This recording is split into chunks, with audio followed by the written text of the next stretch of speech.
ఈ నడుమ నిప్పుల ఊపేసినట్టే ఉంటున్నాయి లీడర్ల ముచ్చట్లు. వాళ్ళు వీళ్ళని కాదు, అన్ని పార్టీల లీడర్లు మాటలతోనే మాట పెడుతుర్రు. ఏదో కిరికిరి బయటికి తీస్తున్నారు. ఇక దాని మీద పొట్టు పొట్టు రాజకీయం నడుస్తున్నది. ఇట్లనే కార్ పార్టీ ఎమ్మెల్యే కొత్త ప్రభాకర్ రెడ్డి మాట్లాడిన ముచ్చట్ల మీద రచ్చ రచ్చ అవుతున్నది. ఇప్పుడు షే పార్టీ వాళ్ళంతా గయ్యిన లేచిర్రు. మరిగా ఆ కథ ఏందో ఒక్కసారి అరుచుకున్నద్దాం పారే. ఇప్పటికే తీరొక్క లొల్లులతోని రాజకీయం రగరగ రగులుతున్నదంటే ఇక ఇప్పుడు మళ్ళీ కొత్త పంచాయతీ మోపు చేసిండు దుబ్బాక ఎమ్మెల్యే కొత్త ప్రభాకర్ రెడ్డి సారు. ఆయన ముచ్చట్లతోని కుంపట్లే నిప్పు రాజేసినట్టే అవుతుంది. ఇప్పుడు ఇంతకు ఏమన్నాడంటే,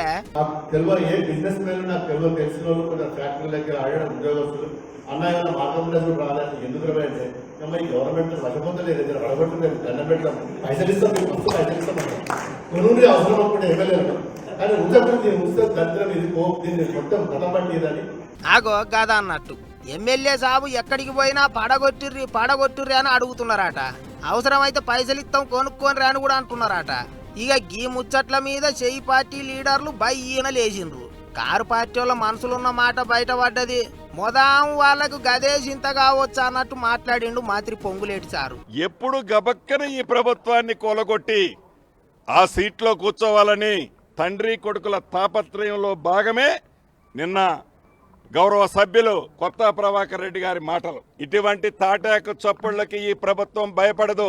మీరు ఎన్ని కుట్రాలు కుతంత్రాలు పన్నినా భూభారత్ని తప్పకుండా ఇంప్లిమెంట్ చేస్తాం, పేదవాళ్లకి అండగా ఉంటాం, పేదవాళ్ల ఆస్తిని తిరిగి పేదవాళ్లకి పంచే దాంట్లో మీరు ఇందిరమ్మ ప్రభుత్వాన్ని కూల్చాలని పగట కలలకు అంటున్నారు.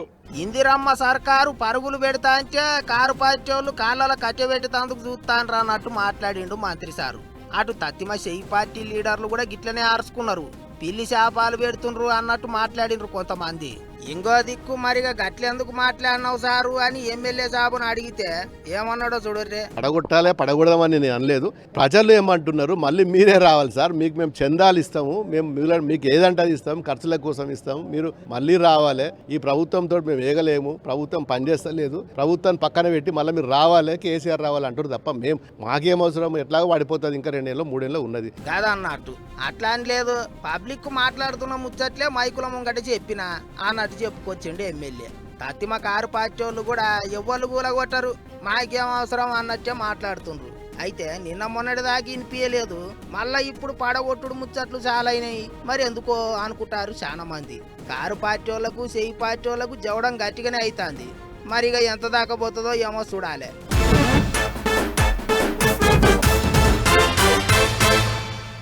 పంచాయతీలన్నీ తష్ప చేస్తాం, ఊర్ల పొంటి గెట్టు పంచాయతీలే లేకుండా చేస్తాం అన్నట్టు గట్టినే ధైర్యం చెప్పిండు సీఎం సారు. మనిషికి ఆధార్ కార్డు ఎట్లుంటుందో అట్లనే భూములకు కూడా భూధర్ కార్డులు తీసుకొస్తారట. ధరణి జాగల ఇప్పుడు సర్కారు వాళ్ళు భూభారతి తీసుకొచ్చిర్రు కదా, పబ్లిక్ అంతా దాని గురించే మాట్లాడుకుంటుర్రు. మరిగా ఎట్లెట్లా ఏం కథ అట్లా వయసు చూసేద్దాం పారు. నిన్నయాల భూములే చాలా మందికి పెద్ద పెద్ద ఆస్తులు. అందుకే సర్కారు వాళ్ళు భూముల మీద ఎసోంటి ఈగురం చేసిన పబ్లిక్ అంతా ఏంటిదని పట్టి తెలుసుకుంటారు. ఇట్లనే ఇప్పుడు ధరణి తీసేసి భూభారతి పెట్టిండ్రు కదా, దీని మీద కూడా ఊర్ల పొంటి తీర్లా మాట్లాడుకుంటారు. తొలుత 4 మండలాలు తీసుకున్నారు. నల్గొండ జిల్లాల తిరుమలగిరి సాగరు, రంగారెడ్డి జిల్లాల కీసర, సంగారెడ్డి జిల్లాల సదాశివపేట, ఖమ్మం జిల్లాల నీలకొండపల్లి మండలాల్లో తొలుత భూభారతి అమలు చేస్తాండ్రు. ఊరూరా మీటింగులు పెట్టి ధరణికి భూభారతికి ఉన్న తేడాలేంటియో పబ్లిక్ కు పూస ఉచ్చుతారట. భూమి పంచాయతీలన్నీ తష్ప చేస్తారట.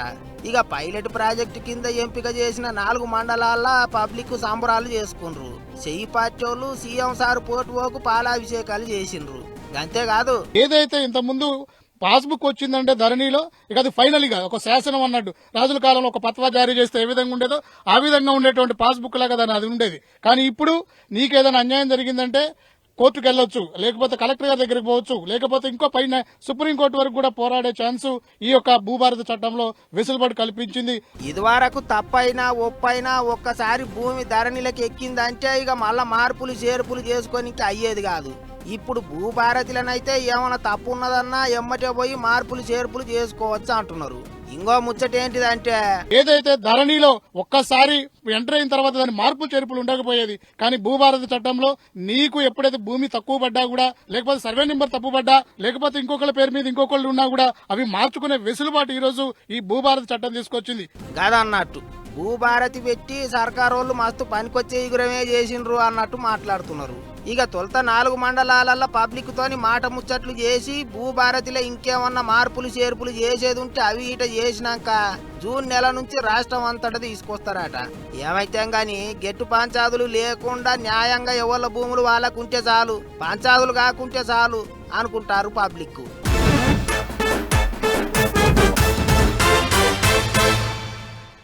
జనవరి 1 ఇంగ్లీష్ వాళ్ళ కొత్త సంవత్సరం, ఉగాదికి మన తెలుగు వాళ్ళ కొత్త సంవత్సరం. ఇట్లనే తమిళనాడు, పశ్చిమ బెంగాల్ అసొంటి రాష్ట్రాలల్లో ఏప్రిల్ 14, 15 తారీఖులల్లో కొత్త ఏడాది పండుగ చేసుకుంటుంటారు.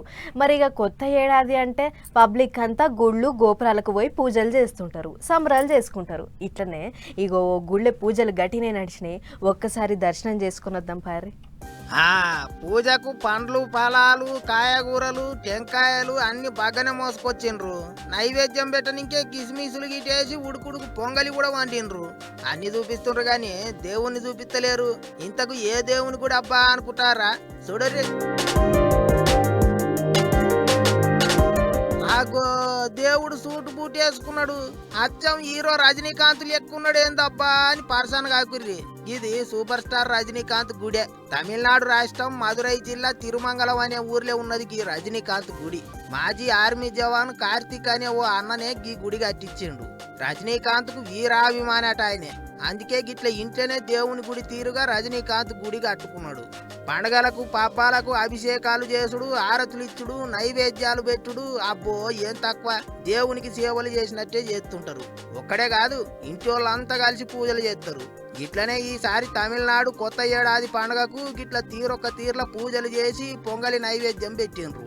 గుడి కట్టి చాలా దినాలే అవుతుంది గాని ఇప్పుడు పండుగకు ఘనంగా పూజలు చేసేటాలకు మళ్ళోసారి ఈ సూపర్ స్టార్ గుడి ముచ్చట ఇంటర్నెట్ లో గిర్రగిర్ర తిరుగుతాంది. ఏమైనా అభిమానం 60 తీర్లు అంటే గిదే కావచ్చు కదా అనుకుంటారు ఈ ముచ్చట చూసిన పబ్లిక్.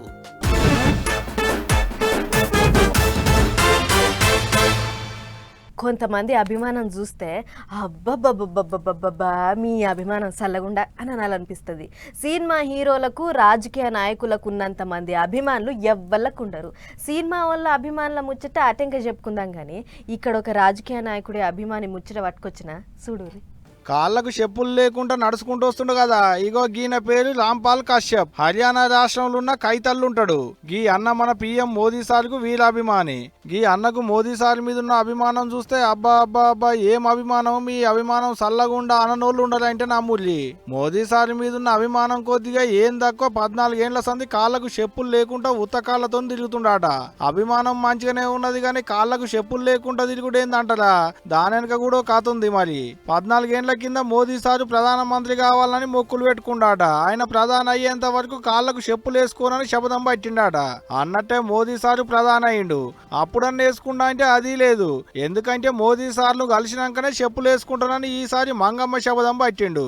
అట్ట 14 ఏళ్ల సంది కాళ్లకు చెప్పులు లేకుండానే తిరుగుతుండు గీ అన్న. మరి గీ ముచ్చట మోదీ సార్కి ఎట్టరికైందో ఏమో గాని హర్యానాకు వచ్చిన మోదీ సారు కశ్యప్ అన్నకు ఫోన్ చేసి ఇంటికి పిలిపించుకున్నాడు. అంతేకాదు మోదీ సారే దగ్గరుండి అభిమానికి ఇగో ఇట్లా కాళ్లకు బూట్లు తొడిగిండు.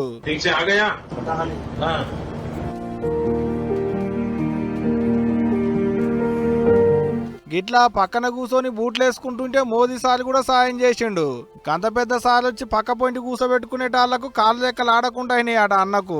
అగ చూడోలే అన్న మురిపం చిన్నగా లేదు. మరి మామూలుగా ఉంటదా? పిఎం సారే దగ్గరుండి కాళ్లకు బూట్లు తొడిగితే గా సంబరానికి పట్టు దొరుకుతుందా? మోదీ సార్ బూట్లు తొడుగుతుంటే మీరు గిట్టెందుకు చేస్తున్నారు సారు, ఎందుకు నన్నిట్ట ఇబ్బంది పెడుతున్నారు అని అడిగిండట. గాని ఏ మాట కా మాట, గంత పెద్ద లీడరు, దేశానికి పెద్ద మనిషి అటువంటి పిఎం సారు అభిమాని కాళ్లకు బూట్లు తొడిగిండంటే తారీఫ్ చేయాల్సిందే పోండ్రి.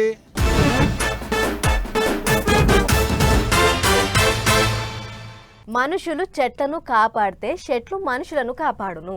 మనుషుల నుండి వచ్చే చెడు గాలిని చెట్లు తీసుకుంటాయి.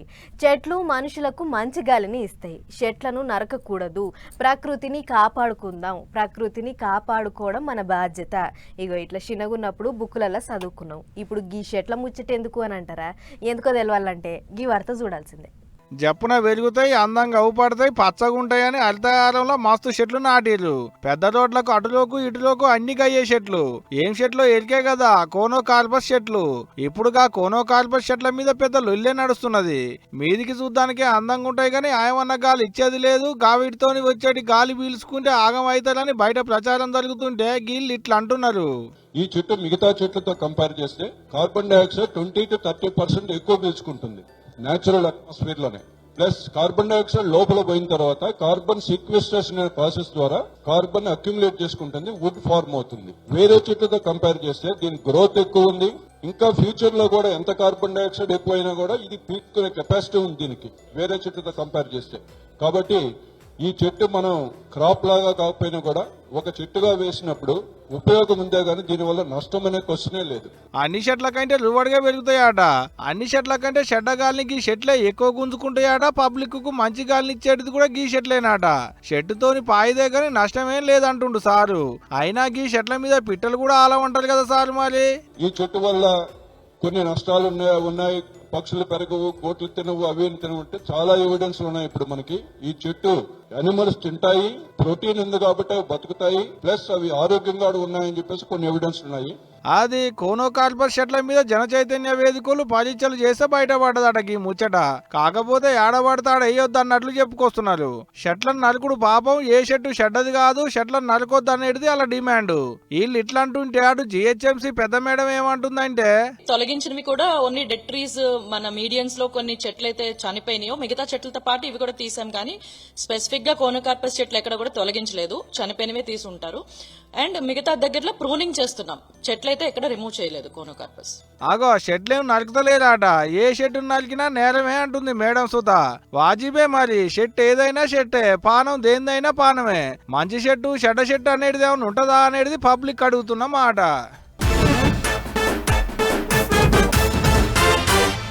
చర్లపల్లి టెర్మినల్ పడ్డాక జర్రంత గర్దీ తగ్గింది కానీ సికింద్రాబాద్ రైల్ స్టేషన్కు ఎప్పుడు చూడు ప్రయాణికుల తాకిడి మస్తు గట్టిగా ఉంటుంది. ఎందుకంటే దేశంలో ఉన్న అన్ని జాగాలకు సికింద్రాబాద్కించి ఉన్నన్ని రైలు ఇంకెక్కడికించి లేవు. అందుకే పట్టణంలో ఉన్న చాలా మంది ప్రయాణికులు ఈడికొచ్చే బండ్లు ఎక్కుతుంటారు. అంత బిజీగా ఉండే మన సికింద్రాబాద్ స్టేషన్ ఉన్న కొన్ని ప్లాట్ఫామ్లను ఓ 3 నెలల పాటు బంద్ చేస్తున్నామని చెప్పిర్రట అధికారులు. మరి ఎందుకో ఏమో, మనం కూడా ఒక్కసారి అరుచుకుని వద్దాం పార్రి. ఇన్నొద్దులు చూసిన మన సికింద్రాబాద్ రైల్ స్టేషన్ ఇక చరిత్ర కాబోతుంది. అంత పాతగైంది, లోకం పోకడాకు తగ్గ సౌలతులు లేవని అనుకున్న అధికారులు మొత్తానికి ఇన్నొద్దులకు స్టేషన్ ను మళ్ళా కొత్త పెళ్లి పిల్ల లెక్క తయారు చేయబోతుర్రు. అందుకోసం మొదలు 6 ప్లాట్ఫామ్లను బంద్ చేసి పనులు చాలు చేయాలని చూస్తుర్రట. 100 రోజులు పురాగా బంద్ పెట్టి కొత్త రకం లిఫ్టులు, ఎస్కలేటర్లు, అదే మెట్ల మీద నిలబడితే పైకి కొంచెం పోతుంది కదా, అది ఇంకా నడిచిపోయే బ్రిడ్జిలు కడతారు. అటెంకా ఓ 120 మీటర్ల పొడుగుతోని ఓ పెద్ద కమాన్ అసొంటిది కడతారట. ఇప్పటికే ఎట్టెట్లా కట్టాలి అని బొమ్మలు, నక్షలు అన్ని గీపిచ్చి తయారు పెట్టిర్రట. మొదలు 2, 3, 4 ఇంకా 5 నెంబర్ ప్లాట్ఫామ్లను ఓ 50 రోజులు బంద్ పెట్టి పనుల రువడి పెంచుతారు. ఈ 4 దిక్కుల పనులు అయిపోయినాక ఇవి తెరిచి మళ్ళా 10వ నంబర్ ప్లాట్ఫామ్ లో పనులు చాలు చేస్తారు. మొత్తం 26 లిఫ్టులు, 32 ఎస్కలేటర్లు, 2 ట్రావెలర్లు తయారు అందుబాటులోకి రాబోతున్నాయి. అంతేకాదు ఇంతకు మున్పు ఇరికిరుకున్నట్లు కాకుండా కొల్లడంగుండే వెయిటింగ్ హాల్లు, టికెట్ కౌంటర్లు, టిఫినీలు చేసేందుకు హోటళ్లు, రెస్టారెంట్లు ఇంకా చిన్న దుకాణాలు కూడా పెట్టబోతుర్రట. అందుకే ఈ పనులన్నీ వడిచేదాకా జనం సహకరించాలి అన్నట్లు చెప్తుర్రు. సికింద్రాబాద్ రైల్వే స్టేషన్ భారీ స్థాయిలో రీడెవలప్మెంట్ జరుగుతుంది. ఇందులో భాగంగానే మనకి చాలా లిఫ్ట్స్, ఎస్కలేటర్స్ రావడం జరుగుతుంది. అలాగే కంప్లీట్గా ఫస్ట్ ఫ్లోర్ మొత్తం కూడా అన్ని ప్లాట్ఫామ్స్ పైగా ఎయిర్ కాన్కోర్స్ డెవలప్ చేయడం జరుగుతుంది. సో ఇవన్నీ వర్క్స్ చేపట్టాలంటే ప్లాట్ఫామ్స్ పైన ఫౌండేషన్స్ వేయడము, ఆ క్రేన్ యూసేజ్ కూడా ఉంటుంది. సో ఈ అన్ని వర్క్స్ చేయడానికి అంటే ఒక 2 ప్లాట్ఫామ్స్ని స్పేర్ చేస్తే అక్కడ వర్క్ చేసి మళ్ళీ ఒక 2 ప్లాట్ఫామ్స్కి వర్క్ను షిఫ్ట్ చేయడం, ఇలా ఫేజ్ వైజ్గా వర్క్ను ప్లాన్ చేశాము. ఇక ఇంకో ముచ్చట ఏంటిదంటే ఈడికెంచిపోయే 120 రైళ్లను కాచిగూడ, చర్లపల్లి జంక్షన్లు ఇంకా నాంపల్లి మీదంగా నడుపుతున్నాం. జర మీకు తక్లీఫ్ అయినా ఆడికి పోయి ఎక్కుర్రి, తొందరలోనే అవ్వల్దా స్టేషన్ మీ కళ్ళ ముంగటికి రాబోతుందని చెప్పస్తుర్రు అధికారులు. ఏదేమైనా ఈ ఏడాది ఆఖర్దలకు స్టేషన్ హాలత్ పురాగా మార్చాలే అన్నట్లే పనులు నడుస్తున్నాయి. మరి ఇక చూడాలి ఏ రేంజ్ లో కడతారో.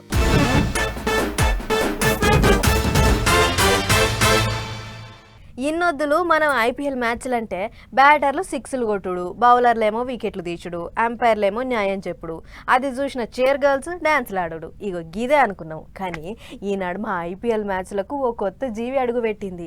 ఇక దాన్ని చూసిన అన్ని జట్ల ఆటగాళ్ళు అరే ఇది మా ఇంట్లో పెంచుకునే టామీ లెక్కనే ఉందని దాంతో మస్తు పరాశకం ఆడుతుర్రు. మరి ఇంతకా జీవేంది, ఏం చేస్తుందో ఒక్కసారి చూసేద్దాం పారే. నిన్ని అలా ఐపీఎల్ మ్యాచ్లు చూస్తున్నోళ్ళు గీ కుక్కను చూసే ఉంటారు. ఆట చాలు కాకముందే మైదానంకి వచ్చి మస్తు పరాశకాలు ఆడుతుంది. అట్లని ఇదేదో నిజమైన కుక్క అని అనుకునేరులో కాదు, ఇది రోబో కుక్క. అంటే కుక్క లెక్కనే తయారు చేసిన ఓ ప్లాస్టిక్ బొమ్మ. ఇక గీ బొమ్మల షిప్పులు, బ్యాటరీలు అసొంటివి పెట్టి దానికి తగ్గ టెక్నాలజీ ఎకమతి పెట్టిర్రు. దీంతోని మనిషి ఎట్లా చెప్తే అట్లా అచ్చం నిజమైన కుక్క లెక్కనే చేస్తుంది. ఆడరేషుడే ఆల్చం, దన్న ఉరుకుతుంది, లేచి నమస్తే పెడుతుంది, చెప్పిన పని చేస్తుంది, ఆఖరికి గిట్ల మల్స్క పంటది. గిట్ల క్రికెట్ అధికారులు తీసుకొచ్చిన గీ టెక్నాలజీ కుక్క ఈ సీజన్ ఐపీఎల్ ల మస్తు హంగామా చేస్తుంది. న్యూజిలాండ్ పాత ఆటగాడైన డానీ మొరిసన్ ఈ కుక్కను జనాలకు పరిచయం చేసిండు. మొదలు దాంతోనే అటు ఇటు ఊరికి అందరూ చిత్రపోయేటట్లు చేసిండు. ఆయన ఎట్లా చేస్తే కుక్క కూడా గట్లే చేసింది. వాంగుడు, ఉరుకుడు, నిలబడి ఫోటోలకు పోజులు ఇచ్చుడు అన్నీ చేస్తుంది. అంతేకాదు ఈ నడుమ ఆయన కొన్ని మ్యాచ్లకు టాస్ వేసే బిల్ల ఈ కుక్కనే తెచ్చింది. అటు ఆటగాళ్లు కూడా దీన్నే నిజమైన కుక్క అని అనుకుని దాంతోని పరాశకం ఆడుతుర్రు. ఆటగాళ్లకు హలో ఇచ్చుడు, కింద పడుకొని బొర్రుడు, ఎగిరి దుంకుడు, అబ్బో రోబో కుక్క కథలు చిన్నగా లేవు. ఇప్పటికే ఐపీఎల్ ఆట టెక్నాలజీలో మస్తు ముంగటికి పోయింది. ఆటకు సంబంధించిన ఎసొంటి అనుమానం ఉన్న టెక్నాలజీతోని తష్ప చేస్తుర్రు. అసొంటి యాళ్ళ ఈ రోబో కుక్క ఇకమత్ మాత్రం ఈసారి అందరినీ చిత్రపోయేటట్లు చేసింది. ఏదేమైనా టెక్నాలజీని వాడుట్లా మనోళ్ళ తర్వాతనే ఎవళ్ళైనా అని అనుకుంటుర్రు ఈ రోబో కుక్కను చూసిన పబ్లిక్.